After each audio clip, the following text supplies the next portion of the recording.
ভাই পাঙ্কু ড্রেস পরে একটু বাজারে গেছিলাম। ঠিকই তো আছে, বাজারে যাবি না যাবি কি তুই ওই থানায়? দুইটা লাউ নিয়ে গেছিলাম। হ্যাঁ ঠিকই তো আছে, তুই পণ্য বাজারে বিক্রি করতে নিবি না, নিবি কি প্রদর্শনী করতে? তারপর দুইটা কাস্টমার আইছিল। ঠিকই তো আছে, কাস্টমার আইবে কি পুলিশ? ঠিকই তো আছে। না, ওই কাস্টমার দুইটা পুলিশই আছিল।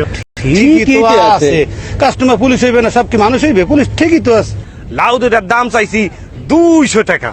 ঠিকই তো আছে, দামি জিনিস তুই দাম সবই না থেকে দিবি ফাও। ঠিকই তো আছে। না, পরে হেরা আমার লাউ দুইটার দাম কইলো 2 টাকা। ঠিকই তো আছে, তুই আটান আর লাউ সবই দুইটা। ঠিকই তো আছে। তারপর দিছি আমি ঝাড়ি। 2 টাকায় লাউ খাওয়ার লাগবে না, লাউয়ের বোটা খাও। ঠিকই তো আছে, তুই জারি দিবি না, দিবি কি সুমবা? আর দুইটাই কি লাভ পাওয়া যায়? হ্যাঁ ঠিকই তো আছে। তারপর ভাই আমার দিছে ফেদানি। ঠিকই তো আছে, পুলিশের লাগে উল্টা পাল্টা করে তোরা ফেদানি দেবে না, দেবে কি সুমবা? ঠিকই তো আছে। তারপর আবার থানাও ধরে লয়ে গেছে ভাই। না ঠিকই তো আছে, পুলিশের লাগে বেতবি করছো, তোরা থানা নেবে না, নেবে কি ওনার বাসায় বেড়াইতে? ঠিকই তো আছে। না, তারপর আবার সাইরাও দিছে।